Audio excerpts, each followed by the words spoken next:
বাগেরহাট জেলা সদরের খানপুর ইউপি সদস্যগণ ভারপ্রাপ্ত চেয়ারম্যান মনোনীত করেছেন। ছাত্র জনতার আন্দোলনের পর বিনা ভোটে নির্বাচিত দুর্নীতিগ্রস্ত ইউপি চেয়ারম্যান ফকির ফাহমুদ্দিন পলাতক থাকায় তারা সিদ্ধান্ত গ্রহণ করেন।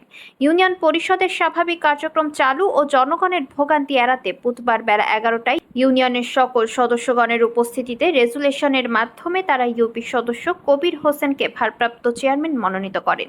এ সময় উপস্থিত ছিলেন বাগেরহাট জেলা যুবদলের সাবেক সভাপতি ও ৬০ গম্বুজ ইউনিয়নের পরপর ৩বার নির্বাচিত চেয়ারম্যান ফকির তারিকুল ইসলাম, বিএনপি নেতা হাওলাদার শরীফুল ইসলাম, আবু সাইদ শেখ, হাবু আনিফ শেখ, শেখ মিরানুজ্জামান, শেখ মিজানুর রহমান, শেখ আয়ুব আলী, ইউপি সদস্য শেখ জিল্লুর রহমান, নিরাপদ বাগচি, কামাল তরফদার, বাপ্পি সাহা, দেবী রানী পাল, পারভিন বেগম, বিপুল আচার্য, জিয়াউল হক বাদল, কামাল শেখ সহ ইউনিয়নের গণ্যমান্য ব্যক্তিবর্গ।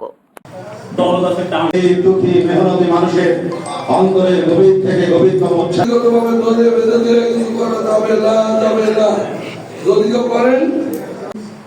জিয়াউর রহমান সাহেব সহ আল্লাহ মেহেরবানি করে আল্লাহ তুমি আমাদের সকল আলামিন আল্লাহ আজকে ইউনিয়ন পরিষদ চলে হচ্ছে নির্বাচিত ভোটে, কিন্তু চেয়ারম্যান তো ভোটের না, মেম্বার গুলো ভোটের। মেম্বার সর্বসম্মত ভাবে তাকে ইউনিয়ন পরিষদ দায়িত্ব চালানোর জন্য ভাগ দিয়েছে।